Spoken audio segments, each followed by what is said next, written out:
Throughout my life, if you would have asked me, what's your favorite video game? My number one response would have been The Legend of Zelda, hands down, all the time. I would usually answer that I have to exclude that from my rankings because it would win every time, and for good reason. The story is great, the gameplay is great, the bosses and environments are amazing, and they find ways to keep it fresh every time you play. It was the first game I was ever introduced to, and that's important because you'll often love the first of anything that you get introduced to. Your first love is your hardest to get over. Your first car is the best car, even if it's literally not the best. I love The Legend of Zelda in ways I can't even adequately express. However, I can no longer claim it is my favorite game. I had never wanted to touch Dark Souls in any fashion. It was a game that was hard for the sake of being hard, unfair, brutal, confusing, lacking a story or purpose for being. At least, that's what I was told. Advertising around this game was crazy in the negative, and it created a mental block in my brain that I wouldn't cross for almost a decade. I stick mainly with Mario and Zelda and other mainstream Nintendo franchises, with occasional forays into PlayStation classics, like Final Fantasy, and computer games like Command & Conquer. Still, throughout all this time, I'd heard relatively little about this small group of game called Souls-likes, which admittedly I didn't realize were completely different games from Dark Souls, but take some base mechanics from that and subsequent games. I heard about the release of Bloodborne, I watched Ryukar play Sekiro, but to me they were completely different games that had nothing to do with Dark Souls. Still, I didn't play them either. I always bought into the idea that they were hard for the sake of being hard, and that a normal player like myself wouldn't find them fun, nor would I ever have the ability, nor the patience, to actually put the effort into beating them. That was until Elden Ring. Now, my first thought when I saw the case for Elden Ring was, oh, that looks like Dragon Age Inquisition, which is another game I never played but wanted to. I didn't realize this was from FromSoft, nor did I understand that it was an open world equivalent to Dark Souls. So I bought it out of a desire to have a good game for my PS5 that I had just barely been able to purchase for before the scalpers grabbed the rest. I turned the game on and immediately realized my mistake.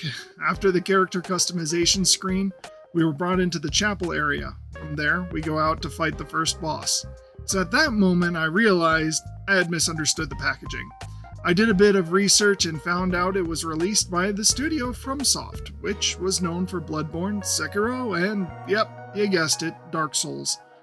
I was a little upset with myself. I didn't want to take on a challenge like this. I didn't care that people had been giving it amazing reviews.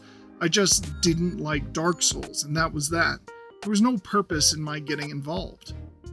But as I went through the tutorial cave, there were a few things that started to work in my brain. Why didn't I want to do it? Were these games actually as hard as everyone thought they were? And if so, did that make them unplayable to players like me?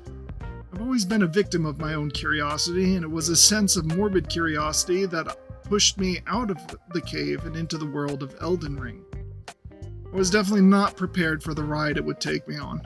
The first entry to the area was a shock to my senses, a beautiful field with a large glowing tree in the distance. What was that about? Was it something I could get to, or was it just part of the background? And what was the giant horseman in the foreground? And what's with the guy in the white mask? My mind was overcome with curiosity, and I had to know more. I had to at least try the game. I went around the first area knowing that I probably wasn't going to be able to take on the horseman at first, but I found my own horse and eventually the church that held the spirit bell and salesman that were key to my first playthrough. I can tell you it took a while before the gameplay itself enraptured me.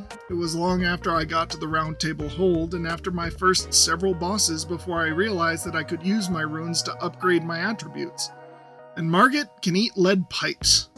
Almost gave up dying countless times to him in my first run through. But it was that very action, beating Margit, that made me realize I can actually do this. It was an actual core moment in my life. I had avoided these games all my life because it was too hard and I wouldn't find it fun. But here, I just beat the most challenging fight of my life. Me, who only plays Nintendo. Me, who doesn't feel like I can do anything right. I beat the hardest boss I ever fought, in a game that was notoriously hard and difficult for the sake of being difficult, according to what I was told. It was precisely this moment when I committed to finishing the game, and not just finishing, but getting 100% and a platinum, which was another feat I had never attempted before.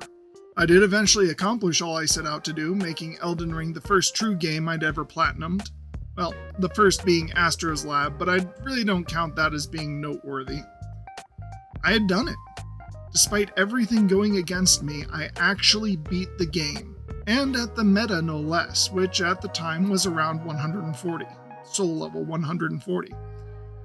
This changed my life, not just because I would now go on to play the other Souls games and Souls-likes, but because it awakened in me a sense of accomplishment.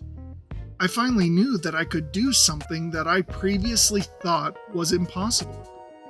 I could ignore the world's rants and raves about how I couldn't do something and how I wouldn't like something, and come out on top.